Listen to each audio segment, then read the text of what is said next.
할렐루야. 말씀을 함께 봅니다. 에스겔 1장 1절에서 3절. 30째 해 넷째 달 초 닷새 해 내가 그발 강가에 사로잡힌 자 중에 있을 때에 하늘이 열리며 하나님의 모습이 내게 보이니 여호야긴 왕이 사로잡힌 지 5년 그달 초 닷새라. 갈대아 땅 그발 강가에서 여호와의 말씀이 부시 아들 제사장 나 에스겔에게 특별히 임하고 여호와의 권능이 내 위에 있으니라. 아멘.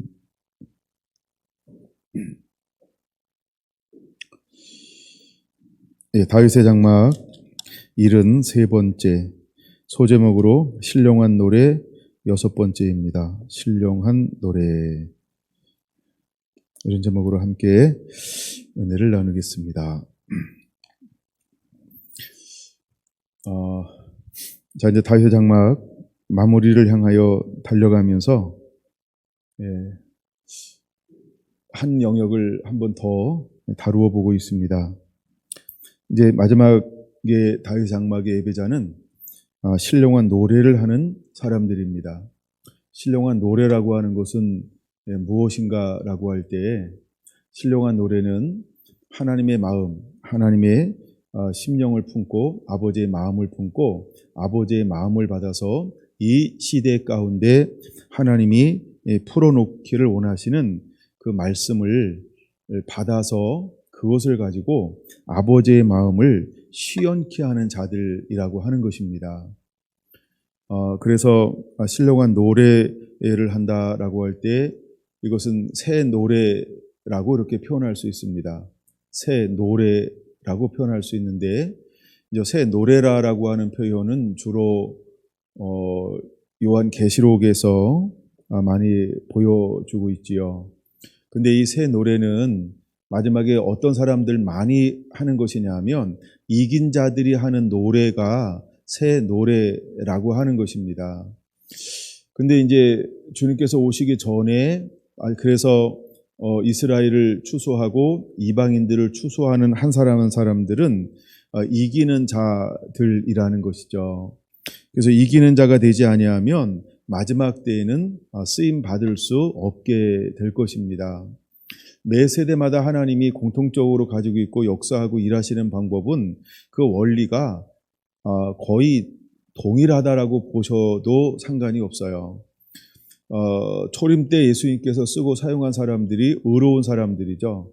의롭다라고 할 때 이 사람들의 기준이 뭐냐면 모든 율법과 규례와 법도와 계명을 지켜 행하는 사람, 이 사람들을 의로운 사람이라고 이렇게 지칭을 합니다.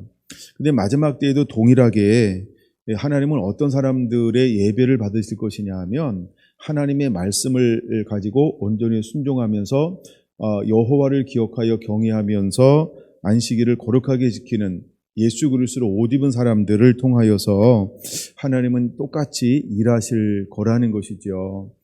그래서 이 사람들은 예수님의 증인의 삶을 사는데 예수님의 증거를 가지고 예수님의 증인의 삶을 사는 사람들입니다. 그래서 요한계시록 1장에 보면 하나님의 말씀과 예수 그리스도의 증거로 인하여 이렇게 말하죠. 3절. 그다음에 9절에도 똑같이 말을 해요. 예를 들어 사도 요한이 밤모섬에 갇히게 되는데 그냥 갇히는 게 아니고 똑같죠. 하나님의 말씀과 예수 그리스도의 증거로 인하여 라고 말합니다. 그래서 그 두 가지 일을 가지고 살아갈 때 세상은 이 사람들을 감당해낼 수 없기 때문에 그들을 미워하고 시기하게 되어지는 것이지요. 자, 오늘 에스겔이 어떤 시대에 쓰임받는 인물이냐 하면 이제 유다가 포로로 끌려가는 과정에서 1차, 2차, 3차로 걸쳐서 이제 바벨론에 완전히 포로를 끌려가게 되어집니다. 그냥 유다가 무너지고 있는 과정이에요. 근데 유다가 무너지는데 605년부터 586년에 걸쳐서 거의 약 한 20년에 걸쳐서 무너집니다. 근데 그 2차 때 끌려간 사람이 에스겔이라는 사람이에요. 여러분, 이것은 우리에게 무엇을 보여주고 있는 것이냐면 이제 마지막 대환란이 일어납니다. 이제 적그리스도 일어나게 될 것입니다. 또 마지막에는 적그리스도만 일어나는 게 아니고 모든 것이 무너지게 될 거예요. 그래서 많은 백성들이 패역하게 될 것이고 하나님을 배반하게 될 것이며 정말 사람들이 뭐 얼굴이 뻔뻔하게 될 것이고 마음이 굳을 것이고, 그래서 자기를 사랑하며 자긍하며 교만하며, 당을 짓고, 하여간 이런 일들이 얼마나 이 세상 가운데 가득하게 될 건지 몰라요. 상식이 통하지 않죠. 서로 미워하고 시기하고 질투하고 혈기 가득하니까. 이것이 극이기주의 시대가 우리 가운데 오고 있고 이미 왔고 우리 주변에 와 있습니다. 그 어떤 때보다도 타락하는데 타락이 수준이 굉장히 깊어지게 될 거라는 거죠. 우리가 인면소심이라는 말이 있는 것처럼 자기 자신의 잘못을 이제는 양심에 화이 맞은 것처럼 모른다라고 하는 겁니다. 이미 우리 한국 같은 경우도 법이 자꾸 인권이라고 하는 이름 아래 개인을 굉장히 소중하게 여기는 것처럼 보이는데 인권 때문에 자기가 굉장히 구속을 받고 있죠. 그러니까 자기를 위한다라고 하는 것으로 만들었는데 사실은 자기를 굉장히 구속하는 이러한 법들이, 이러한 사회 분위기가 강력하게 조성이 되고 있다라고 하는 것입니다. 여러분, 이것은 과연 권력을 가진 사람은 좋을까요? 부를 독점한 사람들은 좋은 걸까요? 아니죠. 사실은 부를 가졌든 권력을 가졌든 모두가 다 거기에 저촉이 된다는 거죠. 그래서 이제 법원이, 판사들이 공의롭지 않을 때, 정의롭지 않을 때 하나님이 역겹게 생각하는 이유가 이미 우리 가운데 도래하고 있다라고 하는 것입니다. 여러분, 저는 어릴 때 판사는 굉장히 정의로운 줄 알았어요. 그래서 검사는 굉장히 공의로운 줄 알았어요. 근데 알면 알수록 공의로운 거하고 다르구나. 그런 걸 이제 조금씩 배워가는데 그러고 있는 거죠. 그래서 하나님은 그 사회의 정의를 이야기할 때 특별히 재판관들, 그 당시 유대 나라의 재판관들은 전부 다 레위인들이에요. 그러니까 제사장들이 재판관이라는 거예요. 그래서 예수님 시대에도 제사장들이 재판관이에요. 근데 레위인들이, 예배자들이, 하나님의 사람들이 재판하는데 법관으로 세웠는데, 그래서 다윗도 법관으로 세우는 사람들을 따로 세우잖아요. 근데 그 사람들이 뭐예요? 공의롭지 않다는 거예요. 그 사람들도 타락할 수 있다라는 거죠. 그래서 왕도 타락하고 고관들도 타락하고, 모든 사람들이 타락하는 그런 시대에, 여러분, 이때 하나님께서 우리에게 정말 보기를 원하는 게 뭘까? 그 시대에 하나님이 누구를 세우는 거냐 하면 에스겔을 주목하여 보고 있다는 거예요. 에스겔을 주목하여 보고 있다는 거예요.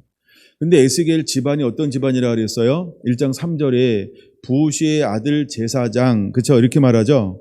부시의 아들 제사장 나 에스겔에게 이렇게 말하고 있어요. 그러면 그 당시 에스겔은 제사장이라는 거죠. 그의 아버지도 제사장이고, 이 말은 에스겔은 집안이 레위 지파라는 것을 말해주고 있는 것이고요. 그래서 예비하는 민족, 예비하는 사람이라는 것입니다. 그래서 하나님께서 마지막 때 계시를 주고 하나님의 음성을 줄 때에도 누구에게 하나님의 음성을 들려줄 거라고 하는가라고 할 때 예배하는 사람이라는 거예요. 여러분, 반드시 예배가 회복되어지지 않으면 마지막 때는 하나님에게 붙들려 쓰임받지 못할 거라는 걸 우리가 알고 있어야 합니다. 하여간 마지막 때는 무조건 하나님은 예배자를 들어 쓰시고 사용할 거예요. 그래서 이 회복되어짐을 볼 때마다 하나님이 반드시 회복하는 사람들인데 그게 예배자라는 거예요. 일단 말라기 3장에도 예배자를 하나님 일으키길 원하죠. 그 다음에 이사야 66장에도 마지막 때에 관한 예언인데 그 중에서 레위인과 제사장을 삼을 것이며 해서 제사장을 일으킨다. 레위인들을 회복할 것이다. 즉 예배자를 회복하고 일으킬 것이다 라고 말씀을 하고 있다라고 하는 것입니다. 여러분, 다윗 장막에 수축하고 회복이 된 다음에 제일 먼저 세우는 사람들은 누구예요? 흩어졌던 무너졌던 레위인들을 모으고 레위인들을 수축하고 레위인들을 정결케 하는 거예요. 레위인들을 준비하는 거예요. 왜냐하면 하나님께서 레위인들을 통하여서 이 예배를 섬기는 직책을 맡겼기 때문이죠. 그래서 이제 우리가 신약에 와서 레위인들이라고 하는 건 뭐냐면 신령과 진정으로 예배하는 사람, 예배자를 하나님은 끊임없이 회복하기를 원하시는 거예요. 그래서 세례 요한 이후에 하나님은 레위인들을 일으킵니다. 근데 세례 요한이 주의 길을 예비하러 오는데 세례 요한도 레위인인 걸 아시죠? 그도 레위인이라는 거예요. 하나님은 예배자들을 회복하는 것입니다. 그래서 마지막 때 저와 여러분들은 어떤 사람이 되어야 될까? 예배자이어야 한다라고 하는 것입니다. 근데 그냥 예배자가 아니고 수많은 레위 지파가 있고 교회 다니는 사람이 있고 예수 믿는 사람이 있어요. 근데 그 중에 하나님께서 모두를 들어 쓰는 것이 아니라 어떤 사람들을 들어 쓰시냐면 첫째가 뭐냐면 그냥 에스겔에게 첫째 무엇이 임합니까? 하나님의 말씀이 그에게 임하는 거예요. 그래서 첫째는 하나님의 말씀들은 먼저 살고 있어야 돼요. 그러고 난 다음에 그에게 또다시 말씀의 영을 부어줘요. 그 다음에 두 번째는 말씀이 임하는 동시에 하나님께 그게 무엇을 더불어 줍니까? 여호와의 권능이 그 위에 머물러 있는 것처럼 하나님이 우리에게도 성령의 권능과 능력을 옷을 다시 입혀주게 될 거라는 것이죠. 그래서 제자들이나 일곱 집사들을 보면 전부 나가서 무엇을 행합니까? 따르는 표력과 능력으로 말씀을 확실히 증거할 수 있는 그것을 통해서 잃어버린 수많은 영혼들이 주님께로 돌아올 수 있도록, 그래서 죄와 싸워 이길 수 있도록 권능이 나타나고 임해야 한다는 겁니다. 권능이 나타나고 임하는 이유 중에 하나가 뭐냐 하면 마귀의 일을 멸하기 위함이라고 하는 것이죠. 그래서 마귀에게 붙들렸던 모든 것들을 풀어놓아 자유케 하는 것이 권능이라는 거예요. 권능이라는 거예요. 그래서 하나님은 두 가지를 우리에게 옷 입혀 주시고 이제 일어나게 할 겁니다. 누구처럼? 오늘은 에스겔을 보니까 에스겔처럼요. 그래서 에스겔은 마지막 때 하나님을 예배하고 또 주의 오실 길을 예배하는 하나의 모형으로 우리에게 보여주고 있다라고 하는 것이죠. 이제 성결한 성도 한 분 한 분들이 이와 같은 예배자로 일어나게 되기를 원합니다.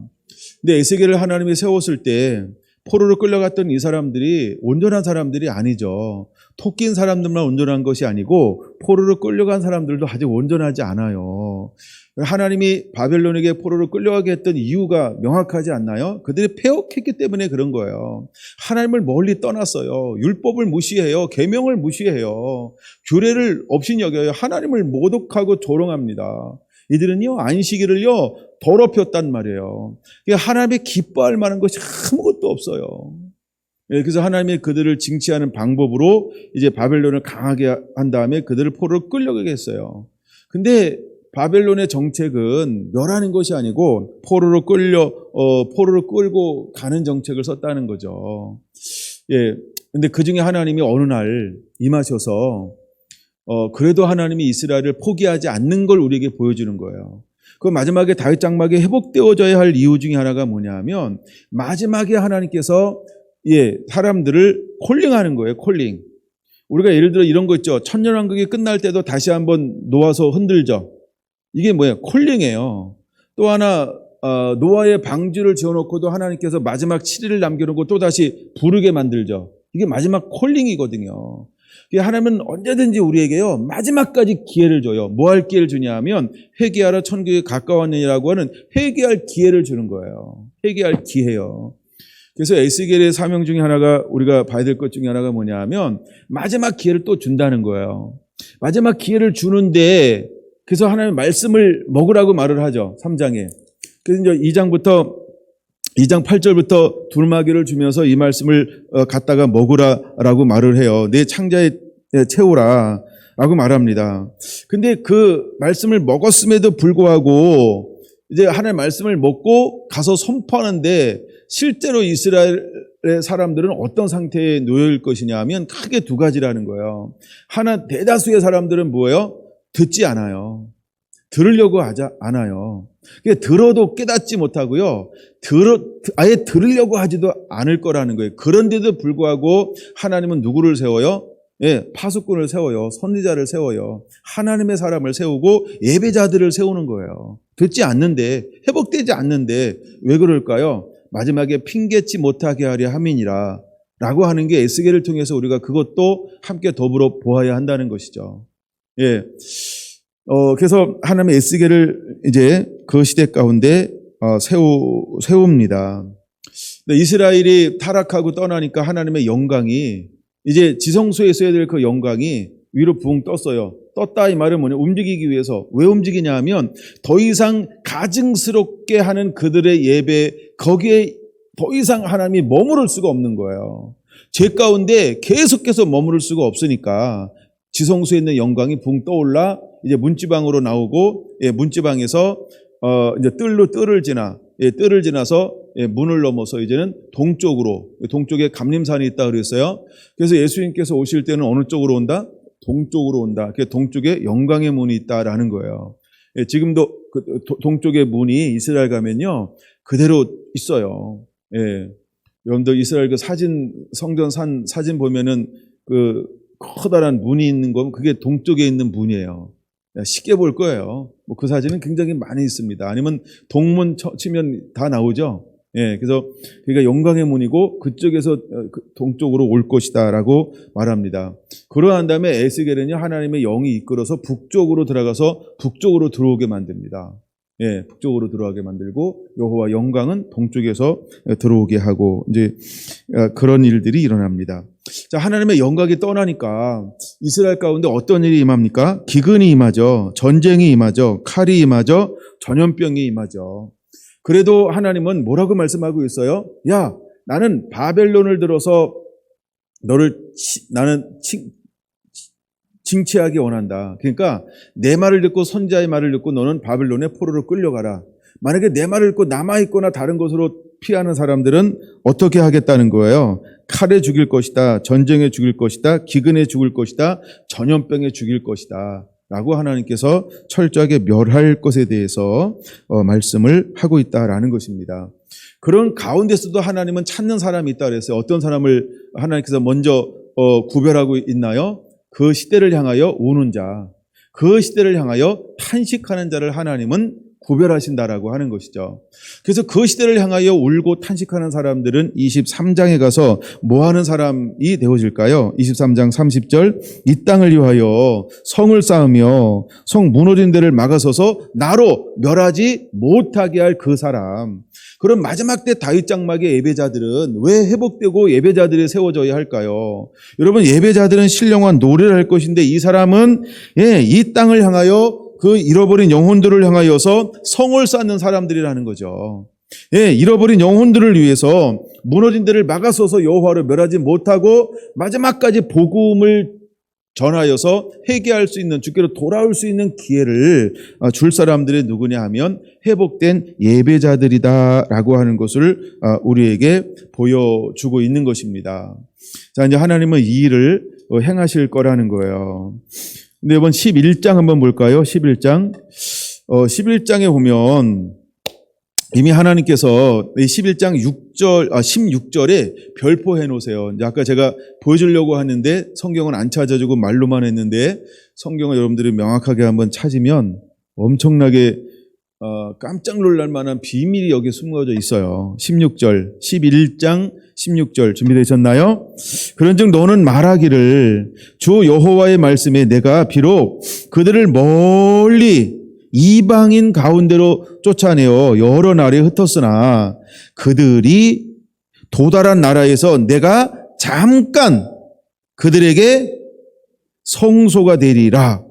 내가 잠깐 그들에게 성소가 되리라. 네모박스 노란 줄 짝. 이게 굉장한 비밀이에요. 그래서 하나님이 주로 어디에 머물러요? 지성소예요. 그리고 지성소와 성소는요, 휘장이 가리고 있어요. 영광을 볼 수가 없어. 그렇죠? 근데 하나님이 포로로 끌려갔는데 이방인 가운데서 하나님이 잠깐 그들에게 친히 무엇이 되어주겠다는 거예요? 내가 성소가 되어줄게. 성소가 되어줄게. 이게 뭐예요? 내가 너 예배하는 그곳에서 내가 너를 만나줄게. 너가 날 예배하잖아. 내가 내 예배를 받고 내가 거기에 임재할 것이며 내가 너와 함께 할 것이며 내가 너를 도울 것이며 내가 너를 덮을 것이며 내가 너를 감싸할 것이며 하나님이 성소가 되어주시겠다는 거예요. 내가 거기서 지금 바벨론의 포로로 끌려가서 내가 율법을 순종하고 규례를 지키면서 안식일을 그렇게 지키면 나를 찾잖아. 그럼 내가 너와 함께 할 것이다. 어마어마한 표현을 지금 하고 있는 거예요. 여러분, 이 표현은 언제 실제가 되는 거냐면 예수님께서 오셔서 십자가에서 모든 것을 이루시고 부활로 승리하시고 승천하시고 난 이후에 오순절날 그때 이루어지는 말씀이거든요. 근데 이 말씀이, 그렇죠? 그래서 여기서 뭐라고 말하는 게 잠깐이라는 표현을 쓰는 거예요. 잠깐이라는 표현을 계속 쓰는 거예요. 물론 잠깐이 그들에겐 70년이죠. 아유, 우린 잠깐 그러면 한 1분인 줄 알아요. 근데도 잠깐이 70년이야. 포로로 갔다가 끌려오는 기간이니까. 길게는 70년이죠. 물론 이제 에스겔이 받았으니까, 이때는 뭐 정확하게 말하면 좀 이 연수는 줄겠죠. 근데 하여간 이 잠깐 뭐가 되어주시겠다? 그들에게 성소가 되어주겠다라고 말씀하고 있다라고 하는 거예요. 저 이 말씀을 읽으면서요, 하여간 굉장히 깜짝 놀랐어요. 하나님은 이렇게 우리를 사랑하시는구나. 근데 이것은 무엇을 보여주는 거냐 하면 이게 이제 오순절을 보여주는 거예요. 오순절에는 그 이후에 하나님의 성전이 얼로 들어와 버려요. 지성소나 성소나 휘장이나 이런 게 필요 없죠. 그 다음에 물두멍이나 번제단이 필요 없죠. 그게 필요 없어요. 누구를 통해서? 예수 그리스도를 통해서. 그래서 우리가 예수님을 영접하는 자, 그렇죠? 예수님을 영접하는 kodim을 믿는 자에게는 하나님의 자녀가 되는 동시에 성령님이 우리 안에 들어와 버려요. 그래서 우리 안에가 우리가 머무는 그곳이 뭐가 되는 거예요? 예배. 네, 우리가 머무는 그곳에서 예배하는 거예요.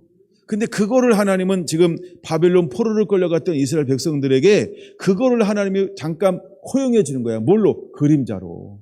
그러니까 이거는 어마어마한 축복이라는 거예요. 그러니까 이 당시 이 비밀을 깨달은 사람들은 엄청난 비밀인데 아는 사람은 엄청난 거고요. 모르면 언제 줬어요? 이럴 거야. 오늘 똑같습니다.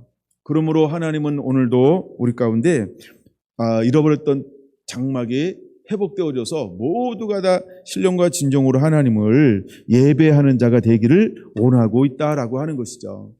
그러면서 11장 7절은 이렇게 말씀하고 17절은 이렇게 말하고 있어요. 17절 내가 또 말하기를 주 여호와의 말씀에 내가 너희를 만민 가운데서 모으며 너를 흩은 여러 나라 가운데서 모아내고 이스라엘 땅을 너희에게 주리라. 예, 이것이 하나님의 목적이라는 거예요. 근데 여기서 뭐예요? 모아. 예, 하나님은 모아라는 거예요. 그러면 다윗 장막의 회복의 이유가 뭐라서요? 남은 자들을 돌아온다 이 말이 뭐예요? 모아. 이해가 되시죠? 그 다음에 이방인들을 뭐예요? 모아.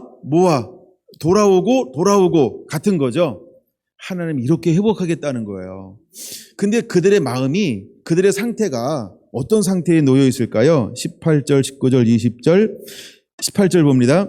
그들이 그리로 가서 그 가운데 모든 미운 물건과 모든 가증한 것들을 제하여 버릴 것이요. 그러면 회복된 예배자, 신령한 노래를 하며 세워졌던 다윗 장막을 가진 사람들은 첫째, 어떤 역할을 감당하게 될까요? 우상하고는 상관이 없어요. 오직 하나님만 사랑하고 하나님만 섬기는 사람이 다윗 장막의 예배자라는 걸 보여주는 거죠. 그래서 이들은 제일 먼저 가서 뭐 하는 거예요? 우상을 제거해버려요. 하나님보다 더 사랑하는 것을 그걸 제거해버려요. 그래서 세례 요한처럼 독사의 자식들아, 무엇을 해야 될지, 무엇을 정리하고 와야 될지 그냥 영으로 알아요. 이게 예배자에게 부어진 하나님의 영이 임하면 그게 보이는 거예요. 그래서 수많은 사람들을 거룩한 질서 안으로 회복할 수 있다라고 하는 거죠. 그 다음에 두 번째 무엇을 합니까? 19절. 내가 그들에게 한 마음을 주고 그 속에 새 영을 주며 그 몸에서 돌 같은 마음을 제하고 살처럼 부드러운 마음을 줄 것이다. 할렐루야.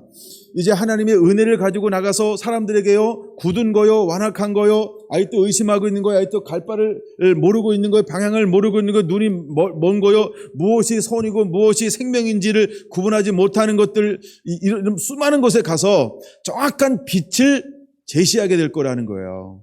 그래서 그들 안에 있는 굳은 것들을요, 전부 기용하여서 부드럽게 만들 것이다 라고 말씀하고 있는 거예요. 이것이 바로 예배자들의 하는 사역이라는 거예요. 이게 예배자들을 통해서 하나님은 이 일을 하실 거예요. 할렐루야. 그 다음에 세 번째 20절이에요. 내 율례를 따르며 내 규례를 지켜 행하게 하리니 그들은 내 백성이 되고 나는 그들의 하나님이 되리라. 할렐루야. 여러분, 하나님은 이 일을 그렇게 하고 싶은 거예요. 네, 그래서 이제는요, 그들에게요, 다시 하나님의 신령한 노래, 말씀, 아버지의 말씀을 다시 선포하게 한단 말이에요. 그래서 말씀의 회복이 일어나요. 이거 무엇의 회복인지 아세요? 교제의 회복이라는 거예요. 에덴 동산의 회복이라는 거예요. 그래서 아버지의 마음이 아들에게로, 아들의 마음이 아버지에게로 소통하게 만드는 사람이 누구다? 예배자라는 거예요. 하나님이 예배자를 통해서 이것을 이룰 거예요. 근데 이 일을 이룬 사람이 누구예요? 세례 요한이요. 사실 내가 세례 요한을 먼저 나누려고 했었어요. 누가복음 1장, 2장을 통해서 이제 하나님 저한테 은혜 준 건 뭐냐 하면, 누가복음 1장, 2장에 어떤 게 나오냐 하면 신령한 노래가 소개가 되어져요. 깜짝 놀랐어요. 아, 이게 신령한 노래구나. 이게 신령한 노래구나. 예를 들어서 사가랴가 예언을 하죠. 그 예언이 뭘까요? 그게 신령한 노래예요. 예. 그다음에 약간 그런 게 신령한 노래예요. 그다음에 시므온이 신령한 노래를 해요. 이런 게 전부 신령한 노래예요. 예. 그래서 신령한 노래를 통해서 무엇이 열리냐면 주의 오실 길이 열려요. 그게 첫걸음을 뛸 때에도 신령한 노래를 통해서 그 길을 열어놔요. 그럼 마지막 때에도 하나님은 한 걸음 한 걸음 나아갈 때 신령한 노래를 통해서 다시 오실 주의 길을 예비하고 그를 맞이하게 하겠다라고 하는 게 이게 보인 거예요. 네, 여러분들 은혜가 되면 누가복음 1장, 2장에서 그거 한번 찾아보시면 돼요. 예, 그냥 어려운 거 아니에요. 성경에 다 있는 거니까. 예, 근데 이거 똑같은 거예요. 11장, 에스겔서 11장 20절 이 말씀이 그대로 회복하는 그런 세대가 오게 될 것이라고 하는 것입니다. 자, 이제 36장으로 한번 넘어가 볼게요. 36장에서도 하나님이 하고 싶어 하는 일이 있어요. 36장 하나님이 하고 싶어 하는 일이 있어요. 근데 이거를 이제 11장에 있는 거를 좀 더 구체적으로 보여주고 있는 것이 36장이라는 거야. 이제 우리가 34장을 아까 이제 간략하게 봤기 때문에 이건 여러분들 읽어야 돼요. 이제 34장은 안 나눕니다. 근데 33장, 34장은 굉장히 중요한 걸 우리에게 사실 보여주고 있어요. 예, 근데 오전에 제가 시간이 많이 없어서 다는 못 나눴습니다만 이제 여러분들이 이제 한번 33장과 34장을 읽으면서 은혜를 한번 누려보시고요. 자, 36장을 좀 볼게요. 36장에서 제일 먼저 일어나고 있는 것 중에 하나가 뭐냐 하면 36장은요, 예배 회복이라는 거예요. 그러니까 예배 회복이라는 거예요. 예배 회복인데 36장에서 하나님이 하시는 게 뭐냐 하면 일단 1절에서 15절까지 무엇에 대한 회복이 일어나요? 자, 이제 인자야 하면서 너희가 한번 36절 1절만 볼게요. 먼저 인자야 너는 이스라엘 산들에게 뭐하여? 예언하여 이르기를 이스라엘 산들아 여호와의 말씀을 들으라 하면서 예언하다. 이게 뭐예요? 이걸 다르게 바꾸면 뭘로 바꿀 수 있는 거예요? 노래요. 신령한 노래로 지금 신령한 노래를 선포하면서 뭐에 대한 걸 선포하냐면 이제 하나님이 회복하셔서 이스라엘 어떻게 축복해 줄 것인지에 대한 것들을 막 이렇게 예언으로 풀어놓고 있다라고 하는 겁니다. 그러는 동시에 이제 이스라엘 사람들이 이것을 오늘 받아 누릴 수 있도록 하나님의 이름을 위해서 하나님 스스로 그 이름을 위해서 하나님이 무엇 하시겠다라고 하는 걸 보여주고 있는 장면이 22절 23절, 24절, 25절 기록되어져 있는 거예요. 자, 그래서 이제 제가 25절부터 보려고 합니다. 25절을 제가 1단계라고 늘 이야기하죠. 여러분들이 1단계 안 적어 놓으신 분들은 25절에 1단계 이렇게 적어 놓으시면 돼요. 꼭 적어 놓으세요. 세상에 없어도 1단계를 통과해야 2단계 가는 거니까. 25절이 1단계예요. 예. 아까 이제 11장하고 같아요. 자, 그럼 먼저 하나님이 먼저 오셔서 예배자들을 통해서 예배자들이 무엇을 가지고 나가게 만들까요? 예배자들을 통해서 무엇을 하게 만들까요? 맑은 물을 너희에게 뿌려서 너희로 정결하게 하되 곧 모든 더러운 것에서와 모든 우상 숭배에서 너희를 정결하게 할 것이며 할렐루야. 이게 예배자들이 하는 첫 번째 일이라는 거예요. 그러니까 그들이 완악하든지 폐역하든지 뭐 가시가 있든지 찔레 가운데 있든지 정갈이든지 뭐 굳은 마음이든지 근데 가는 거예요. 그러니까 그들이 패역했어요. 듣지 않아요. 안 들을 거예요. 근데 예배자가 가서 거기서 예배하고 예배의 삶을 살 때, 예배라고 하는 이제 하늘의 문을 열어놓으면 그 예배자를 통해서 남은 사람들 가운데 어떤 은혜가 임하기 시작할까요? 이 예배자들이 거기서 흘려보내는 이 물이 이르는 곳에 놀라운 변화가 일어나는 거예요. 그래서 단순히 이것을 36장으로 딱 하나로만 보는 것이 아니고 마지막에 이제 회복한 것을 보여줄 때 40장에서 48장, 그 중에 이제 핵심이 47장이잖아요. 이제 성전에서 물이 흘러나와서 이르는 곳들마다 놀라운 변화와 역사들이 일어나죠. 그러면 이르는 곳마다 할 때 이른다라고 할 때 이 이름이 어디로 이를까요? 그렇죠. 남은 이스라엘과 그렇죠? 이방인에게로 이것이 흘러 들어가요. 그러면 미끼로 작정된 자, 미끼로 작정된 자, 이런 표현이 이제 신약과 구약에 한 번씩 기록되어져 있죠. 그 전에 마지막 때 추수되어질 사람들에게 이 예배의 강이 흐르면, 예배가 살아나면, 예배라고 하는 빛이 발산되기 시작하면 사람들의 주께로 돌아오는 역사가 일어날 거예요. 그럼 그들이 돌아올 때 그들의 상태가 어떤 상태예요? 아직도 죄가 있죠. 더러움이 있죠. 우상숭배가 있죠. 근데 돌아오면 예배자가 가지고 있는 은혜를 가지고 이걸 여기는 물이라고 표현하는 거예요. 그래서 물로 씻어서 너희를 정결하게 하되 곧 모든 더러운 곳에서 모든 우상숭배에서 그를 정결케 할 것이며, 그럼 이것은 누가 일을 행하는 거예요? 예배자들을 통해서 하나님이 일을 행하실 거라는 거예요. 그래서 예수님은 무엇으로 세례를 주나요? 나는 불과 성령으로 세례를 주노니, 이렇게 말했죠. 너희는 나보다 더 큰 것도 하리라라고 말할 때 마지막에 추수되어지는 사람에게 누가 그들을 정결케 하는 사역을 하게 할까요? 예배자들이요. 믿습니까? 믿습니까? 그래서 우리가 건설을 줬어요. 그러니까 우리가 이 땅에서 사하면 하늘에서 사여질 것이요. 이걸 믿습니까? 하나님이 예배자들에게는 권세를 주어서 이 땅에서 그들을 쉽게 만들 거라는 거죠. 베드로가 복음을 전해요. 어찌할꼬라고 할 때 베드로가 그들에게 뭐라고 말합니까? 회개하라. 그리고 주 예수를 믿으라. 그래야만 하나님이 성령을 선물로 너에게 줄 것이다. 우리는 베드로와 같은 역할, 이것이 바로 25절이라는 거죠. 그래서 모든 더러운 곳에서, 모든 우상숭배에서 그들을 정결케 하는 사역이 이 예배자들을 통해서 하나님은 행하실 거라는 거예요.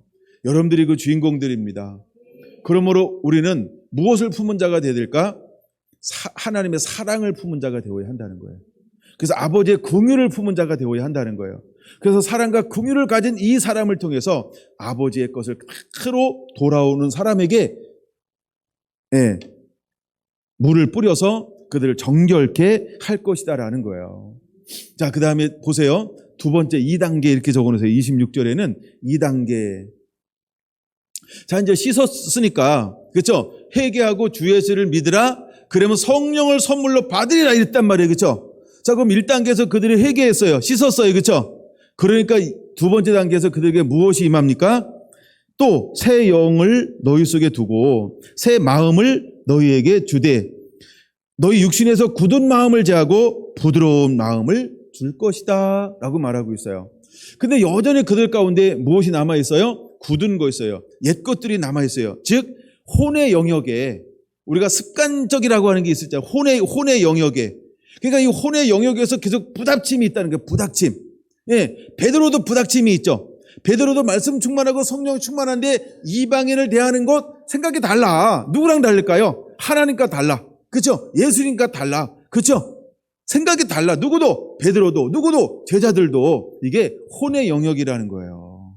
그래서 이제 하나님 마지막 때 예배자를 통해서 어떤 영역을 다스릴 것이냐면 하나님의 새 영을 부어줘요. 하나님의 임재가 있어요. 말씀이 풀어줘요. 하늘의 영광이 막 임해요. 근데도 우리 안에 무엇이 있다? 혼의 영역이 있어요. 이것을 부드럽게 할 거라는 거예요. 혼의 영역을 전부 벗어버리게 할 거라는 거예요. 야, 네가 가지고 있는 가치관 그거 기준이 아니야. 야, 네가 그 판단, 야, 그거 기준이 아니야. 네가 하는 거, 야, 그거 기준이 아니야. 그래서 우리 것을 철저하게 내려놓게 할 거예요. 그래서 이 땅에 있는 게 큰 것도 아니고, 이 땅에 있는 게 존귀한 것도 아니고, 이 땅은요, 그냥 잠시 있다가 지나가는 것 같은, 예, 그래서 오직 하늘에 있는 것, 하나님께로 온 것만이 우리가 유일한 기준이라고 하는 것, 가치관이라고 하는 것을 이제 혼적인 영역에서 깨닫게 될 거라는 거예요. 그래서 자아가 여기서 파쇄가 일어나게 될 거예요. 그래서 두 번째 단계에서 자아를 파쇄합니다. 그래서 우리가 안목의 정욕에서, 육신의 정욕에서, 이생의 자랑에서 온전히 이길 수 있는, 그래서 무게의 중심을 이 땅에 있는 것이 아니고 온전히 천국으로 옮겨놓는 이 작업이 2단계에서 일어나게 될 거라는 거예요. 그게 우리 마음에 있는 굳은 거라고 하는 거예요. 굳은 거라고 하는 거예요. 하나님이 이 부분들을 완전히 이제 혼적인 영역을 제거해 버릴 거라는 것이죠. 그래서 하나님께서 이걸 이제 예배자들을 통해서 시작을 하게 합니다. 그럼 끊임없이 예배자들은 뭘 소유하고 있어요? 하늘을 소유하고 있죠. 이제 천국의 원리만을 소유하고 있죠. 이게 무슨 말이냐면 성령이 딱 임했더니 초대교회 사람들이 자기 거를 다 팔아 나누어줬다. 이미 땅에 있는 영역이 있는 게 아니고 이 사람들은 하늘의 가치관을 소유하게 되어진 거예요. 그러니까 하늘의 가치관을 소유하게 되니까 땅에 있는 가치관을 뛰어넘어 버렸죠. 그래서 2단계에서 하늘에 있는 가치관을 소유한 예배자들을 통해서 수많은 사람들이 어떻게 할 거라고 할 때 이 사람들은요, 방향, 길을 보여주는 사람이죠. 그래서 굳은 마음을 제하고 부드러운 마음을 줄 것이요. 굳은 마음을 제하고 부드러운 마음을 줄 것이요. 그래서 함께 예배자들을 보면서 이렇게 하면 되는구나. 이렇게 따라가면 되는구나. 이 일이 회복되어질 거라는 거예요. 이것을 더 명확하게 보여주는 게 사실은 아가서라는 거예요. 그래서 아가서는 보여주잖아요. 이건 보여주는 거 아시죠? 예를 들어 아가서 5장 8절 이제 잃어버렸어요. 9절 얼마나 더 내가 사랑하는지 이걸 10절 위에 누가 봐요? 예루살렘의 딸들이 그걸 보고 있는 거예요. 그랬더니 나도 내가 사랑하는 자를 나도 사랑하고 싶다라고 고백하고 있잖아요. 여러분, 우리는 하늘의 영광을 보여주는 예배자이어야 한다는 겁니다. 그래서 마지막 때 하나님은 예배자들에게요, 모든 것을 회복할 수 있고 하는 그 권능을 그냥 부어줘요. 그래서 어떻게 하지가 아니고 그냥 할 줄 알게 될 거예요. 할렐루야. 우리가 깨닫는 은혜를 부어주면요, 난 전에는 못했는데 그냥 하게 되는 거예요. 예를 들어 이런 거죠. 에스겔이 은혜가 임하기 전까지는 그냥 평범한 사람 중에 한 사람이야. 그렇죠? 포로로 끌려간 사람 중에 1인. 레위지파 중에 그냥 1인이었어요. 제사장 중에 그냥 1인이었어요. 특별하지 않아요. 똑같아요. 그렇죠? 그러나 어느 날 하나님의 그를 만지는 동시에 그는, 그렇죠? 다른 사람이 되었죠. 우리에게도 그런 하나님의 은혜를 부어주게 될 거예요. 그래서 하나님이 2단계의 이 사역을 하게 하실 걸 믿으시기 바랍니다. 하나님의 이 일을 이루실 겁니다. 자, 반드시 2단계가 이루어져야 돼요. 그래서 혼적인 영역에서 자유함이 임해야 돼요. 그래서 혼적인 영역에서 걸림이 없고 굳은 것이 없어야 돼요. 여러분, 가시밭 가지고 되지 않아요. 돌밭 가지고 되지 않아요. 반드시 옥토가 되어야 할 줄로 믿습니다. 그래서 두 번째라고 하는 것은 그 밭에서 옥토로 가는 과정인데 돌밭과 가시밭을 이제 제거해 버리는 거예요. 돌밭과 가시밭에 있는 요소들 여러분 기억나는지 모르겠어요? 다 기억나시죠? 나름. 돌밭은 환난과 핍박이 오는데 두려워서 버리는 거예요. 근데 환난과 핍박 올 때 그것을 그냥 믿음으로 감당해내는데 환난과 핍박은 땅의 것이죠. 근데 그는 무엇을 바라봐요? 하늘의 영광을 바라봐요. 그러니까 환난과 핍박이 큰 게 아니고요, 갑자기 작아져. 우리가 육으로 볼 때는 엄청나게 큰 환난이고 핍박이에요. 근데 영으로 보니까 이건 아무것도 아니게 되는 거예요, 갑자기. 그 다음에 가시밭이 뭐예요? 이생의 자랑이요. 그 다음에 염려요. 그 다음에 욕심이요. 이런 것들이 천국을 소유하니까 땅에 있는 게 아무것도 갑자기 너무 작아지죠. 이게 유혹이 안 되죠. 이게 마음을 뺏기지 않죠. 이게 가치관이 완전히 바뀌어져 버리는 거예요. 그래서 옥토가 되어진 거예요. 부드러운 마음이 된다 이 말이에요. 이게 2단계에서 이런 일들이 일어나는 거예요. 자, 그 다음에 이제 3단계라고 한번 27절에 적어 놓으세요. 27절에는 3단계, 27, 8, 9, 30절, 31절까지는 3단계. 드디어 3단계에 임했을 때 그때서야 풀어지는 게 있어요. 우리가 3단계까지 가지 아니하면 하나님이 그를 쓸 수가 없어요. 우리를 회복할 때 아니면 그냥 쓰는 게 아니고요. 그래서 에스겔서 1장 3절에 하나님의 무엇을 먼저 보여줘요? 여호와의 말씀이 에스겔에게 임하는 거예요. 그리고 권능이 그에게 임하는 거예요. 말씀을 부어주고 성령을 부어주는 거예요. 제자들에게도 말씀이 풀어주고 성령이 임하는 거예요. 그렇죠? 그 다음에 돌아왔던 3,000명도 5,000명도 말씀을 끊임없이 배우죠. 그리고 그들 가운데 회개할 때 무엇이 임했어요? 성령이 임하는 거예요. 그래서 말씀의 사람, 성령의 사람이 되어서 하나님 나라에 쓰임 받을 수 있어요. 그래서 우리가 물과 성령으로 거듭나지 않고는 결단코 하나님 나라의 일꾼이 사람이 될 수 없어요. 하나님이 우리를 동일한 그런 예배자로 부르셔서 쓸 거죠. 그래서 3단계 어떤 은혜가 임하냐? 27절 또 내 영을 너희 속에 두어 너희로 내 율례를 행하게 하리니 너희가 내 규례를 지켜 행할지라 내가 너희 조상들에게 준 땅에서 너희가 거주하면서 내 백성이 되고 나는 너희 하나님이 되리라. 내가 너희를 모든 더러운 곳에서 구원하고 곡식이 풍성하게 하여 기근이 너희에게 닥치지 아니하게 할 것이며 또 나무의 열매와 밭의 소산을 풍성하게 하여 너희가 다시는 기근의 욕을 여러 나라에서 당하지 아니하게 하리니 그때에 너희가 너희 악한 길과 너희 좋지 못한 행위를 기억하고 너희 모든 죄악과 가증한 일로 말미암아 스스로 믿게 보이게 될 것이다. 할렐루야. 이 일이 드디어 일어나는 거예요. 자, 이스라엘이 포로로 끌려간 이유가 뭐예요? 유다가 포로로 끌려간 이유가 뭐예요? 오전에 봤죠? 뭘 무시했어요? 크게 세 가지로 봤단 말이에요. 첫째, 율법을 무시했어요. 둘째, 규례를 무시했어요. 셋째, 안식일을 온전케 지키지 않았어요. 근데 말씀이 회복이 되어지니까 그들이 무엇을 지키는 자가 돼요? 율법의 사람, 규례를 지키는 사람, 하나님을 예배하는데 안식일을 거룩히 지키는 사람이 되어진다는 이 회복이 일어나요. 그러니까 아버지와의 관계에서요, 무엇이 중요한지를 그냥 영으로 알아. 그냥 영으로 알아요. 그래서 그들이 무엇을 하는 자가 됩니까? 예, 말씀의 사람이 돼요. 그래서 말씀이 주어지는 거예요. 율법의 사람이 돼요. 그래서 율법이 새롭게 주어지게 되어지는 거예요. 할렐루야. 자, 27절 보세요. 내 율례를 행하게 하리니 너희가 내 규례를 지켜 행할지라. 할렐루야. 그러니까 율법이 회복되고 규례가 회복되어진다니까요. 그들이 전에는 율법을 지키지 않았어요. 규례를 지키지 않았어요. 근데 이제 1단계가 회복되고 2단계가 회복되어지는 동시에 그들은 어떤 사람이 되는 거예요? 하나님이 찾는 사람이 돼요. 하나님이 마음껏 쓰실 수 있는 사람이 되어지는 거예요. 그래서 하나님이 그들에게 부어주고 싶은 것을, 하나님이 허용했던 모든 것을 하나님은 그들에게 이제 다시 열어주실 거라는 거죠. 이걸 우리는 에덴의 회복이다라고 하는 거예요. 할렐루야. 근데 에스겔에게 하나님께서 이것을 무엇을 통하여 이룰 것이냐고 하면은 40장에서 48장까지 이제는 한 새로운 성이 내려오죠. 예, 새로운 도시가 내려오죠. 이걸 새 예루살렘이라고 말합니다. 예, 마지막 때 우리가 하나님이 회복된 것을 보여주는 거예요. 예배가 회복된 나라를 하나님께서 위에서부터 밑으로 내려오는데 그 나라가 회복될 것이다. 그걸 보여주고 있는 거예요. 예, 이건 뭐 여러 가지 해석이 있습니다. 이것이 이제 우리가 천년왕국이다. 이렇게 보는, 하여간 여러 가지 해석이 있는데, 하여간 그것이 그대로 임할 거예요. 하늘의 모형이 이 땅 가운데 그대로 임하게 될 거라는 거예요. 근데 그 이름을 뭐라고요? 여호와 삼마, 여호와 삼마라고 부르게 될 것이다. 여호와 삼마의 뜻이 뭐라고요? 예, 하나님께서 거기 계시다. 예, 이게 선 하나 껴놓고, 마지막 절 보고 오겠습니다. 48장 35절. 그 사방의 합계는 18,000척이라 그날 이후로 그 성읍의 이름을 여호와 삼마라 하리라. 여호와 삼마, 그 일자 있죠? 옆으로 가서 일자가 뭐라고 써 있어요? 여호와께서 거기에 계시다. 네.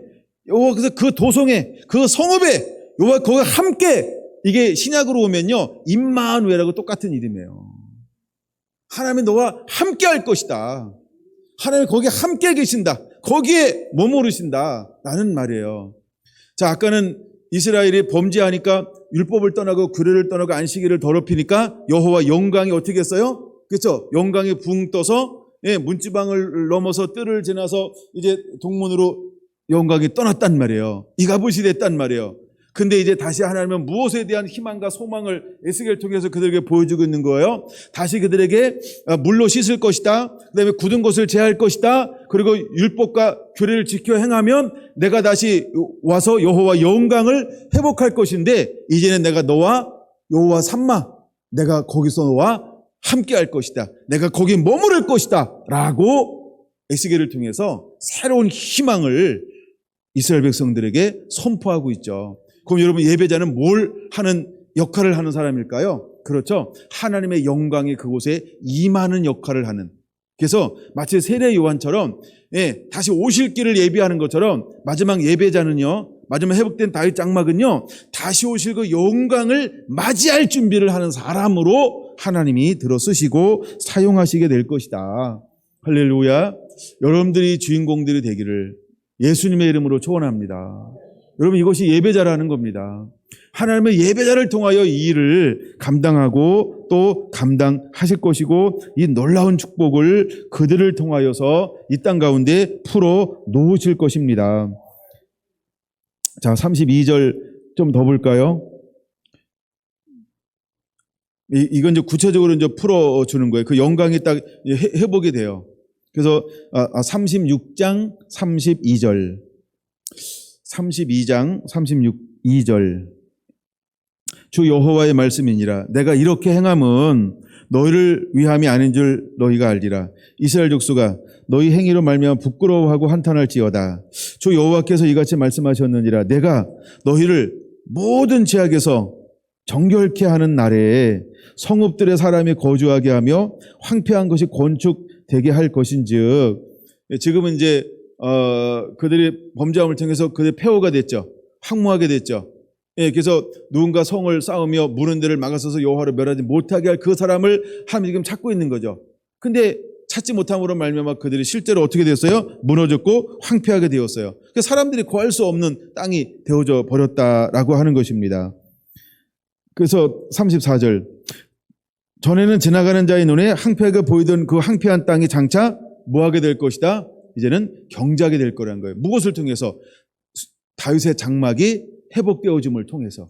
그래서 마지막 때 하나님은 어떤 계획을 가지고 있는 거냐면 예배 회복을 계속 계획을 가지고 있는 거예요. 그것을 다윗의 장막이라고 아모스서와 사도행전 15장에 숨겨놓은 거죠. 여러분들이 비밀을 이 계시가 이 은혜가 열리게 되길 축원합니다. 그리고 그렇게 붙들려 쓰임받는 하나님의 비밀 병기들이 되기를 예수님의 이름으로 축원합니다. 35절 사람이 이르기를 이 땅이 황폐하더니 이제는 뭐같이 될 것이다? 에덴 동산같이 회복될 것이다. 이게 하나님이 가지고 있는 계획이라는 거예요. 그냥 땅이 아니고요. 하나님이 젖과 꿀이 흐르는 땅도 어떻게 예비했을까요? 하나님께서 미리 찾아서 숨겨놓은 땅이 젖과 꿀이 흐르는 땅이라는 거예요. 그냥 하나님께서 그 땅으로 인도하는 게 아니고 하나님의 구별해서 하나님의 찾아서 하나님께서 숨겨놓아서 그들에게 선민에게 준 그 땅으로 하나님이 인도하는 겁니다. 그 땅이 무슨 땅이라고요? 그게 가나안 땅이라는 거예요. 하나님의 에덴 동산 같이 회복할 거라는 거예요. 아담이 잃어버렸던 그 땅, 사단이 관계를 통해서 거짓말을 통해서 간교함을 통해서 우리를 타락시켰단 말이에요. 근데 우리 안에 씻었어요. 굳은 걸 제했어요. 그리고 질서가 회복됐어요. 율법과 규례와 예배가 회복됐단 말이에요. 그에게 하나님이 무엇을 예비하고 있는 거예요? 에덴 동산을 예비하고 있는 거예요.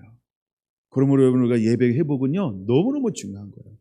근데 예배 회복만 중요한 게 아니고 내가 예배대로 살면서 그걸 누리면서 또 다른 곳에 가서 뭐 할 사람? 그것을 회복할 사람. 이 사람이 다윗 장막이라는 거예요. 하나님은 저와 여러분들을 그렇게 들어 쓰시고 싶어 하세요. 여러분 주의 손에 그렇게 꼭 붙들린 자가 되기를 예수님의 이름으로 축원합니다. 근데 하나님이 원하는 게 하나 있어요. 하나님 원하는 게 하나 있어요. 37절입니다. 주 여호와께서 이같이 말씀하셨느니라. 그래도 이스라엘 족속이 이같이 자기들에게 이루어 주기를 내게 구하여야 할지라. 그래도 네모박스 내게 구하여야 할지라. 네오박스. 그러니까 하나님이 이 모든 계획을 가지고 있어요. 이 말씀이, 그러니까 우리가 이 계획을 가지고 우리가 뭘 해야 된다는 거예요. 주여, 예배가 회복되길 원합니다. 우리 안에 다윗 장막이 회복되길 원합니다. 이제는 신령한 노래하는 자가 되길 원합니다. 라고 우리가 기도해야 한다는 거예요. 그리고 예배가 회복되어짐을 통하여서 도시가 회복되기를 원합니다. 민족이 회복되어지기를 원합니다. 열방이 회복되어지기를 원합니다라고 기도함으로 일어나야 한다는 거예요. 그래서 우리가 기도함으로 아버지로 하여금 기억나게 하는 자가 되어야 합니다. 그래서 여호와 하나님으로 말미암아 쉬지 못하게 하는 자, 뭐 이런 건 다 이사야의 표현들이에요. 예, 그래서 우리가 쉬지 못하게, 하나님을 쉬지 못하게 하는 자, 하나님으로 말미암아 기억나게 하는 자가 되어야 한다는 겁니다. 그래서 우리가 모여서 기도하는 거, 그래서 모여서 예배하는 거예요. 여호와를 기억나게 하는 자. 그래도 이루어지기를 내게 구하여야 하리라. 여러분, 우리가 이제 이 말씀 붙잡고 기도하는 자가 되길 원합니다. 여러분, 나로 예배자가 되게 하여 주옵소서. 주여, 나는 죄인입니다. 근데 주의 손에 붙들리기를 원합니다. 이제 맑은 물로 씻어지기를 원합니다. 그리고 내 마음에 굳은 마음을 다 제하여 주옵소서. 그리고 주여, 내 안에 율법이 회복되기 원합니다. 말씀이 회복되기를 원합니다. 예배가 회복되기를 원합니다. 주여, 내게 잃어버렸던 예배자로, 이제 하나님 회복된 예배자로 주여 나를 삼아 주시옵소서.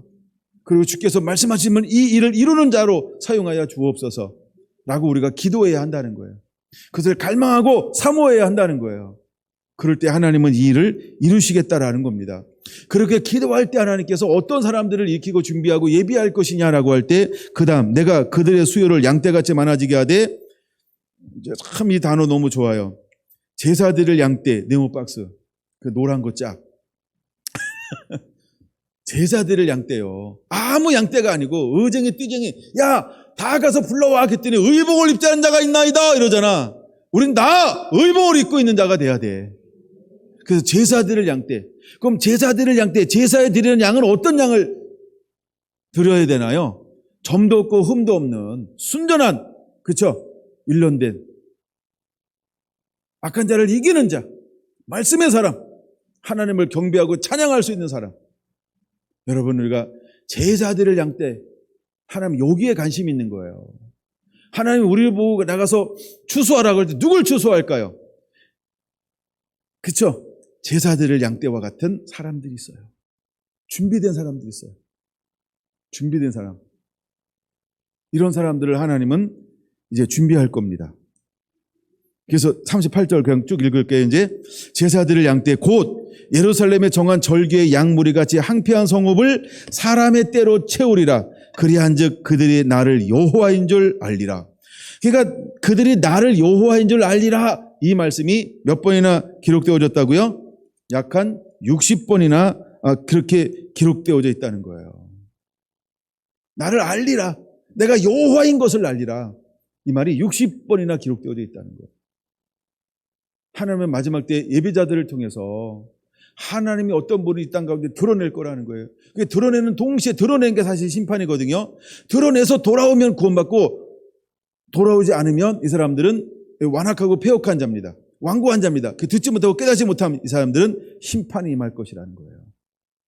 그래서 에스겔을 통해서 하나님은 끊임없이 60번에 걸쳐서 내가 여호와인 줄 알리라, 알리라, 알리라, 알리라, 알리라. 계속 이렇게 기회만 있을 때마다 기회 있을 때마다 60번이나 그렇게 외치고 있다라고 하는 것입니다.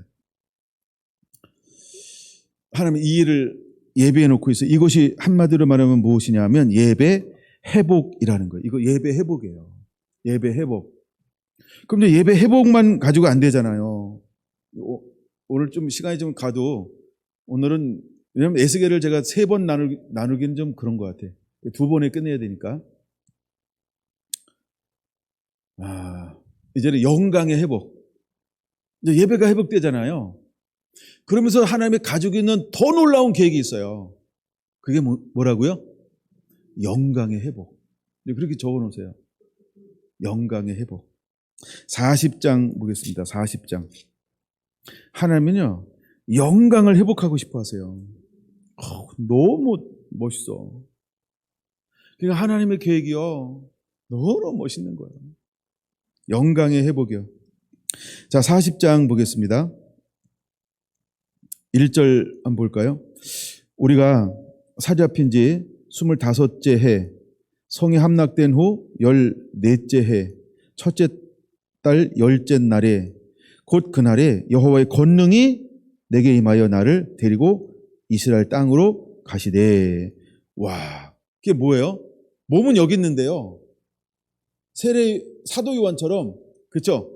성령에 이렇게 감동되어서 보여주잖아요. 하나님께서 장차 되어질 일들을. 그와 똑같은 현상이 지금 일어나는 거예요.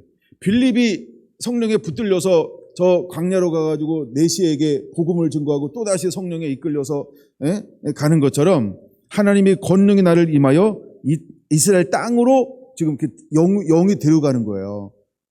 여러분, 이런 은혜 임하고 싶지 않아요? 참, 이런 은혜 받고 싶지 않아요? 누리고 싶지 않아요? 근데 이미 우리가 여러 책을 읽으면 이런 은혜를 누리고 있는 사람이 있더라고. 여러분들도 이런 은혜가 임할지어다. 네. 앉아서 생각으로만 갔다 오는 게 아니고, 그렇죠? 생각으로 갔다 오는 것도요, 내가 그 땅 한번 갔다 오잖아요, 더 구체적으로 갈 수 있습니다. 그러니까 세계 여행을 좀 하세요. 코로나, 뭐 언제까지나 코로나 때문에 못 갈 건 아니니까. 그러니까 막 국산이라도 갔다 와, 국산이라도 막 이렇게. 한국에도 갔다 와야 이게 생각이 굉장히 넓어져요. 그렇죠? 예를 들어 이런 거죠. 서울 그러면 내가 갔다 온 서울만 생각난다니까. 그렇죠? 그럼 서울 그럼 뭐가 생각나나요? 국회의사당 갔다 오셨나요? 그럼 의사당 생각 안 납니다. 그냥 마징가제트 나오는 뚜껑만 보이지. 청와대 갔다 왔나요? 이제 청와대도 초대하고 막 그러잖아요. 요새 이제 들어갈 수도 있고, 지금은 모르겠어요. 코로나 때문에 안 되나? 4명만 가면 받아주겠죠. 네. 모르겠어요. 지금 받아주는지 안 받아주는지. 저도 한 번씩은 갔다 올 기회가 있었는데 갔다 오면 생각이 나요. 갔다 오면 더 구체적으로 생각난다 이 말이에요. 야, 그래서 우리가 성경을 많이 읽으면요, 하여간 말씀의 은혜가 더 구체적으로 임합니다. 그래서 성경을 계속 읽을 이유가 있어요. 계속 읽을 이유가 있어요. 네, 제가 이번 주에 놀면서 이제 에스겔을 계속해서 읽고, 이제 에스겔을 전체 보여주는 것도 막 여러 가지 이렇게 봤어요. 제가 오늘 아침에 재밌는 거 하나 올려줬죠. 이거 되게 7분 몇 초인데, 그러니까 15분이면 그 에스겔을 한번 딱 보는 거예요. 그림으로 그려가지고 좀 명확하게 탁탁탁 들어오게 만드는데, 이거 좋더라고. 그래, 이거 나 혼자 보기 아깝다 이래가지고, 예, 올려줬는데, 약간 일찍 일어나는 새가, 부지런한 새가, 벌레를 잘 잡아먹을 거예요. 본 분들하고 안 본 분들하고 차이가 있을 수 있어요. 예. 예. 자, 이제 또 한번 달려볼까요? 여호와의 권능이 내게 임하여 나를 데리고 이스라엘 땅으로 가시되.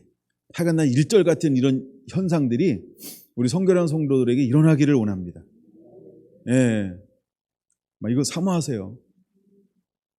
그 다음에 2절. 하나님의 이상 중에 나를 데리고. 뭔 중에 나를 데리고? 하여간 요 현상이 나도 일어났으면 좋겠어. 아니, 하나님이 에스겔을 했다고 한다면 여러분은, 그쵸? 아니면 이름을 바꿔. 에스겔. 이래가지고, 주여 나도 에스겔인데요. 이러면서 저도 이런 일이 일어나기를 원합니다. 아니면 이름을 또 바꿔. 인자. 이렇게 인자. 그래서 인자야. 그러니까, 나도 여기 있는데. 이러면서 내가 하여간 이 부분 읽으면서요, 그냥 사모가 막 되더라고. 자, 하나님이 이상 중에 나를 데리고 이스라엘 땅에 이르러 나를 매우 높은 산 위에 내려놓으시는데 거기에서 나무로 향하여 성읍 형상 같은 것이 있더라. 이제 3절 별표. 나를 데리시고 거기에 이르시니 모양이 녹같이 빛난 사람, 하나가 손에 3줄과 측량하는 장대를 가지고 문에 서 있더니, 이렇게 말을 해요. 예, 녹 같은 빛난 사람, 모양이, 노새 갑옷을 입었어요. 그렇죠? 예, 하여간 이런 걸 봤대요. 뭐 에스겔이 봤대고 성경에 정확히 기록되어 있는데 뭐 우리가 뭐라 그럴 거야?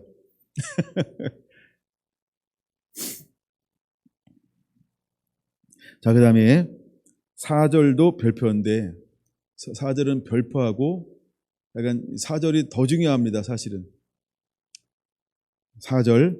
그 사람이 내게 이르되 인자야 내가 내게 보이는 것을 눈으로 보고 귀로 들으며 내 마음으로 생각할지어다. 어디서 많이 보는 것 같지 않아요? 여러분 그냥 알죠 이제. 예, 이게 안약이에요. 그러니까 마지막 때 예배자에게 하나님께서 무엇을 풀을 거냐 하면 그냥 안약을 발라줘요. 그래서 보고 듣고 깨달아서 보고 듣고 깨달으니까 알죠. 아니까 지도할 수 있고 아니까 가르칠 수 있고 아니까 그대로 날 따라서 해봐. 그대로 전부 회복시킬 수 있어요. 그래서 3절보다 더 중요한 게 4절이에요. 보고 듣고 마음으로 생각할지어다. 내가 이것을 내게 보이려고 이리로 데리고 왔나니 너는 본 것을 다 이스라엘 족속에게 예언할지어다. 전할지어다 이 말이에요. 그렇죠? 자, 하나님께서 에스겔이 혼자 보고 누리라, 그 기록만 해라 이게 아니죠. 그렇죠? 이걸 전하기를 원하는 거야. 전하면서 뭘 주는 걸까요? 꿈과 소망과 희망을 주는 거야. 그래서 거기서 세상에 짝하게 살지 말고 낭망하여 살지 말고 원망하며 살지 말고 불평만 하지 말고 나름대로 아이고 우리는 망해서 이렇게 자포자기하고 씨름만 하지 말고 뭘 하라고 그러는 거예요? 이것이 선포되면 깨어있는 사람들은, 의식이 있는 사람들은, 우는 사람들은, 탄식하는 사람들은 어떻게 할까요? 이것을 붙잡을 거라는 거예요. 소망을 붙잡아요. 희망을 붙잡아요. 말씀을 붙잡아요. 하나님 이렇게 하신대, 하나님 이렇게 하신대, 하나님 이런 계획을 가지고 있대. 주여 이것을 이루소서 뭐 할까요? 그럼에도 불구하고 내게 이루어지기를 기도해야 할지니라. 이 사람은요 기도하게 돼 있어요. 끊임없이 중보하게 돼 있어요. 끊임없이 예배하게 돼 있어요. 하나님이 그걸 원하는 거예요. 그래서 에스겔에게 보여주고 선포하게 한 다음에 이것을 기도하라고, 이것을 붙잡으라고. 그게 목적입니다. 그래서 40장에서 이제 48장까지요 이걸 쫙 보여주는 거예요. 이걸 한마디로 말하면 뭐의 회복이다? 영광의 회복이다. 뭐의 회복이다? 영광의 회복이다. 그래서 42장까지 이 영광이 그대로 회복이 되어집니다. 그럼 42장 다음에 몇 장이에요? 그럼 43장으로 가보겠습니다. 빠르죠? 자, 이제 43장 보겠습니다. 영광이 회복되어지는 거 한번 볼게요. 1절 봅니다. 자, 그 후에 그가 나를 데리고 문에 이르니 곧 동쪽을 향한 문이라. 동쪽을 향한 문이래요. 그럼 이게 동문이에요? 북문이에요? 동문이라는 걸 알아요. 그렇죠? 그럼 동문은 아까 영광이 어느 문으로 나갔어요? 영광이 어느 쪽으로 들어올 거예요? 동문으로. 그래서 하나님의 영이 에스겔을 어디로 인도했어요? 동문으로. 그럼 뭘 보여주기 위해서 동문으로 인도했을까요? 2절 봅니다. 이스라엘 하나님의 영광이 동쪽으로부터 오는데, 이제 이해가 되죠? 왜 동쪽이 영광의 문인지. 왜 예수님께서 이스라엘 사람들은요 예수님이 어디로 재림할 거라고 생각하고 있나요? 동쪽에서. 그래서 동문을 통하여 들어올 것이다. 그래서 43장 동쪽이죠. 동쪽으로부터 오는데 하나님의 음성이 들려오는데요 많은 물소리 같고 땅은 그 영광으로 말미암아 빛나니. 우리가 이제 하나님의 음성 그러면은 요한계시록 1장에도 그렇죠. 많은 맑은 물소리와 같고 이렇게 말하죠. 그러니까 하나님의 음성이 맑은 물소리 같은 음성이요 흐르는 거예요. 물소리 들으려면 어디로 가야 돼요? 시내로? 물소리 어디서 많이 나나요? 산속? 계곡? 폭포? 하여간 소리 나는 데로 가세요.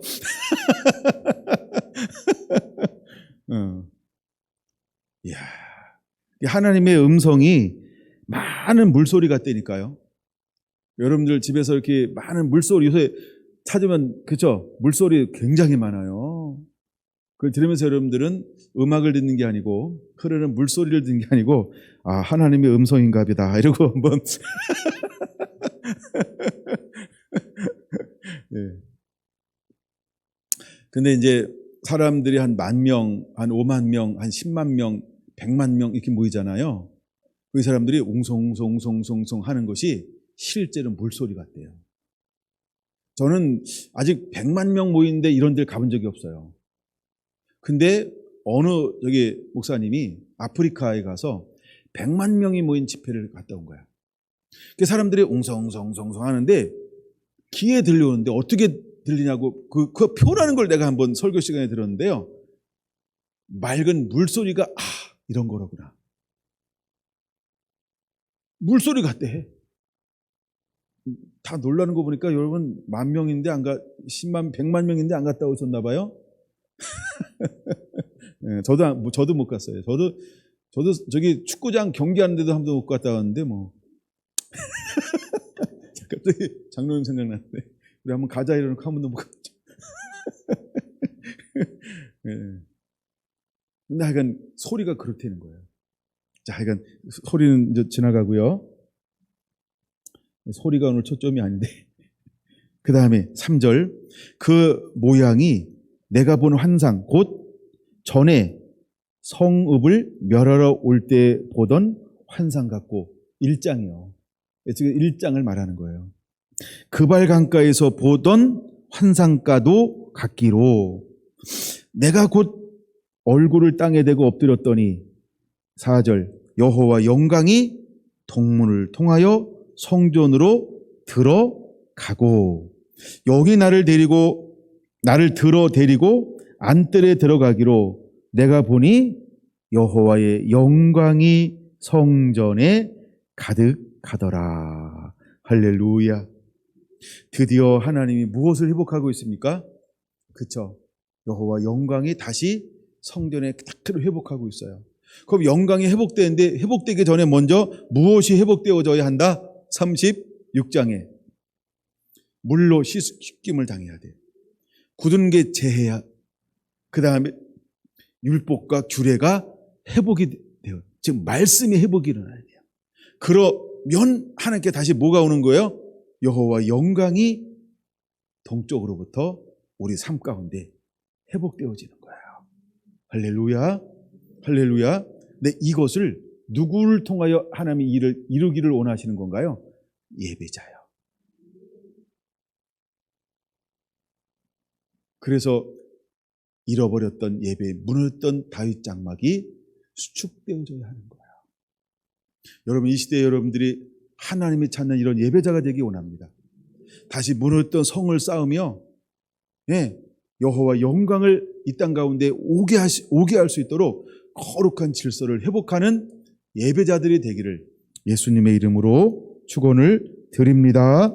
할렐루야. 할렐루야.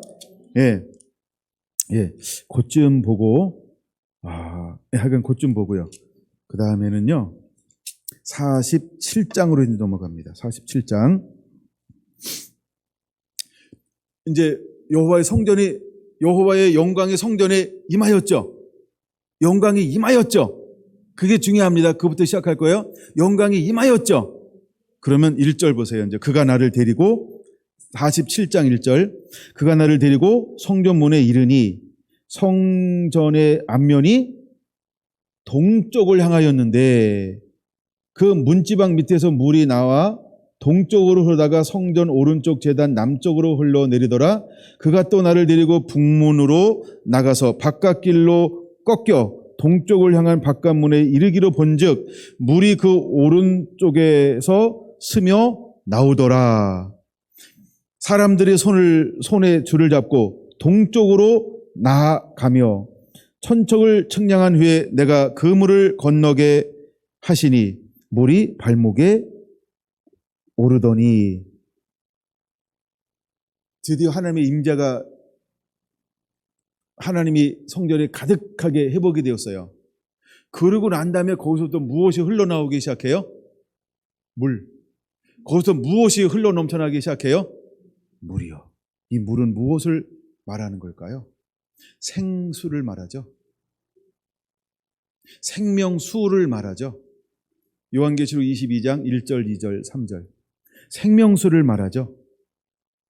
이제 하나님의 예배가 회복되어지면 이 회복된 예배자들을 통하여서 하나님이 무엇을 하고 싶어 하는 거예요? 생수의 강을 부어서 하나님이 이 생수를 흘려보내고 싶어 하는 거예요. 하나님이 에덴을 만들고 에덴의 네 강의 발원지, 강을 두어서 이것이 흘러나가게 만들어서 생명이 춤추게 하고 번성하고 윤택하게 하며 때마다 열매를 맺고 결실하게 했던 것처럼 이제 하나님은 다시 영광의 회복되어짐을 통해서 그 성전으로부터 무엇이 스며나와? 물이 스며나와 생수의 강이 흘러 동서남북 사방으로 흘러가면서 이 물이 닿는 곳들마다 어떤 역사를 하나님은 행하게 하시기를 원하실까? 6절, 나를 인도하여 강가로 돌아가게 하시기로. 7절, 내가 돌아가니 강 좌우편에 나무가 심이 많더라. 그가 내게 이르되 이 물이 동쪽으로 향하여 흘러 아라바로 내려가서 바다에 이르니, 이건 보통 우리가 아라바 바다, 이것은 사해를 말합니다. 근데 이 흘러내리는 물로 이 바다의 물이 대사라 나리라. 그럼 전에 이제 이스라엘 백성이 패역했어요. 타락했어요. 완고했어요. 배반한 사람이에요. 그렇죠? 근데 이 생명수의 강이 흐르는 동시에 어떤 역사가 일어나요? 살아나는 역사가 일어나는 거예요. 그러면 열방의 회복이 무엇으로부터 하나님이 회복될 것에 대한 계획을 가지고 있는 걸까요? 예배가 회복되어짐을 통해서. 그래서 다윗 장막이 회복되어지는 것은 중요하다는 거예요. 여러분, 교회가 살아야 민족이 사는 겁니다. 교회가 살아야 열방이 사는 겁니다. 교회가 살아야, 즉 예배가 살아야 하나님의 사람이 회복되어져야 지구가 회복되어지는 거예요. 경제가 살아야 회복되는 게 아니고요. 정치가 살아야 회복되는 게 아니고요. 군사가 살아야 회복되어지는 게 아니고요. 예배가 회복되고 예배가 살아나야 모든 게 회복이 되는 거예요. 하나님은 모든 이 땅의 시스템을 경제에 두지 않았어요. 정치에 두지 않았어요. 사회 제도에 두지 않았어요. 과학기술에 두지 않고 의학기술에 두지 않았어요. 생명공학에 두지 않았어요. 하나님은 예배에 모든 영적 DNA를 담아놨어요. 예배라는 영적 DNA가 회복되어지면 생명이 살아나게 되어 있어요. 이것이 하나님께서 숨겨놓은 비밀이라는 거예요. 그러므로 우리는 다윗 장막이 되어야 합니다. 우리 예배하는 자가 되어야 합니다. 신령한 노래로 하나님을 하나님되게 신령과 진정으로 하나님을 예배하는 그 예배자들이 되어야 합니다. 하나님의 예배자들을 통하여서 모든 걸 회복하려고 하는 놀라운 계획을 가지고 계신 거예요. 여러분, 그 주인공으로 쓰임받게 되기를 예수님의 이름으로 축원합니다. 막 지금 임재가 너무 좋아요. 찬찬한 임재가 임하는데, 불이 막 임하는데요. 굉장히 좋아요. 여러분, 이런 예배자들이 되기를 원합니다. 하나님께서 이런 예배자들을 오늘 이 시대에 하나님이 찾고 있는 거예요. 여러분, 그런 예배자들이 돼야 돼요. 그런 예배자들. 그래서 이제는 요한복음 4장에 말하잖아요. 이 물을 먹었잖아요. 배에서 생수의 강이 솟아나잖아요. 성전에서 솟아나고 흘러가잖아요. 이 강물이 이르는 곳에 무엇이 회복되는 거예요? 예배가 회복되어지는 거예요. 어떻게 예배합니까? 신령과 진정으로요. 말씀과 성령으로. 하나님의 말씀과 하나님의 임재, 그 성령으로 예배하는 자, 그 안에서 예배하는 자, 이 강의 강가에 들어서서 예배하는 자, 이 강의 흐름을 타서 예배하는 자. 할렐루야. 그러면 그런 예배자가 가는 곳들마다 무엇이 회복될까요? 예? 삶이 회복되어지는 거예요. 만물이 회복되어지는 거예요. 완악함이 회복되어집니다. 황폐함이 회복되어지는 거예요. 황무함이 회복되어지는 거예요. 새롭게 건설할 수 있어요. 새롭게 세울 수 있어요. 하나님은 그 주인공들로 여러분들을 사용하기를 원하시는 거예요. 우리가 이렇게 기도해야 합니다. 주여 나를 사용하여 주옵소서. 주여 나를 사용하여 주옵소서. 주여 나를 사용하여 주옵소서. 그렇게 쓰임받는 예배자들이 되기를 예수님의 이름으로 축원을 드립니다. 예, 48장 35절. 48장 35절. 그 사방의 합계는 18,000척이라 그날 후로는 그 성읍의 이름을 여호와 삼마라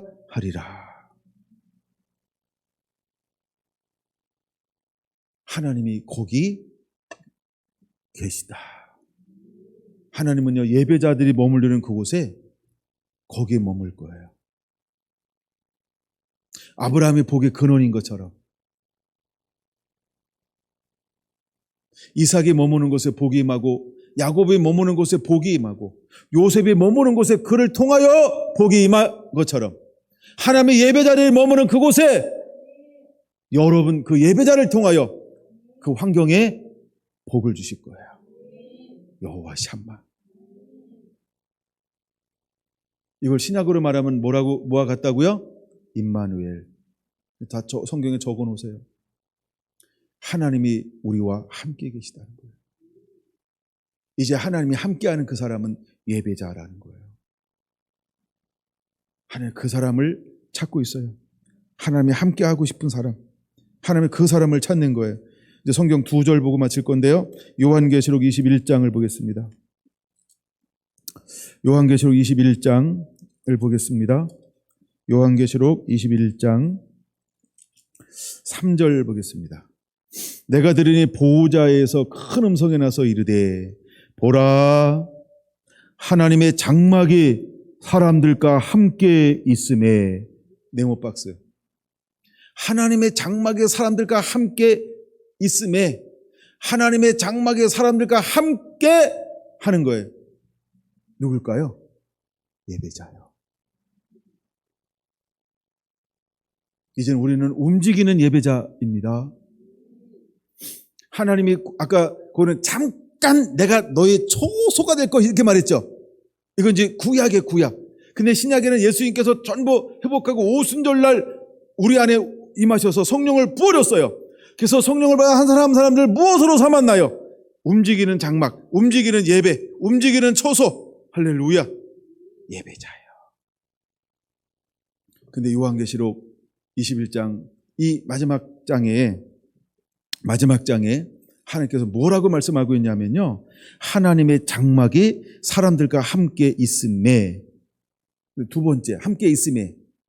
하나님이 그들과 함께 계시리니. 함께 계시다. 이게 구약으로 뭐라고 표현한다고요? 여호와 삼마. 신약으로 뭐라고 표현한다고요? 임마누엘.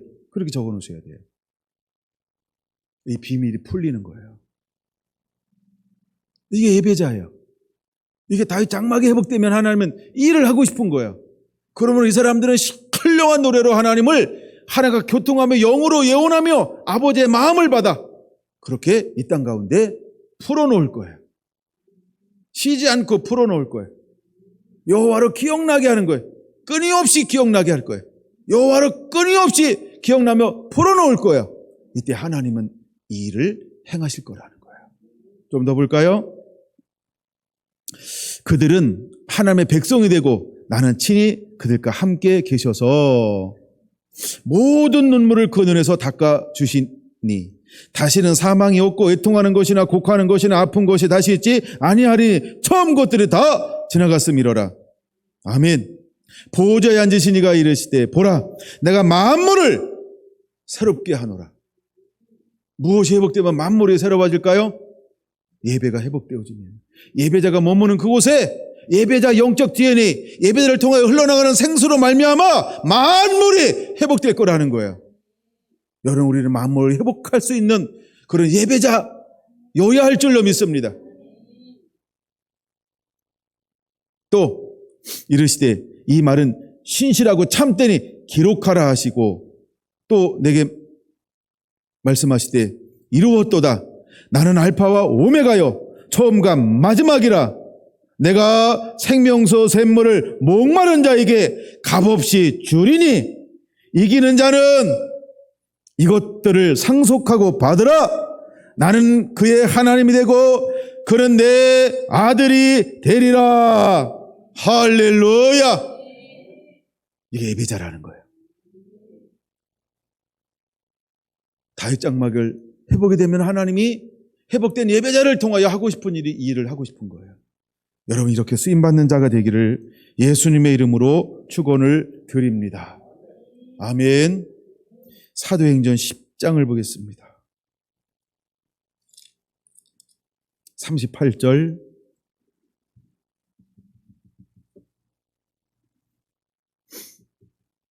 하나님이 나사렛 예수에게 성령과 능력을 기름 붓듯 하셨으며 그가 두루 다니시며 선한 일을 행하시고 마귀에게 눌린 모든 사람들을 고치셨으니 이는 하나님이 함께 하셨습니다.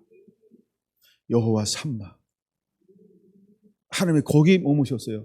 누가 머무는 그곳에? 예수님이 머무시는 그곳에. 이제 알파와 오메가이신 그 하나님께서 예비하는 그와 함께 할 것입니다. 거기에 머무르실 것입니다. 하나님은 그를 통하여 일하실 것입니다. 하나님은 그를 통하여 일하실 거예요. 여러분 한 분 한 분들이 그렇게 쓰임받는 자가 되기를 예수님의 이름으로 축원합니다. 그렇게 쓰임받는 자들이 되기를 예수님의 이름으로 축원합니다. 예, 우리 대구셀 한 분 한 분들도 또 오늘 자체 예배를 드리는 서울셀 한 분 한 분들도 그렇게 쓰임받는 자들이 되기를 예수님의 이름으로 축원합니다.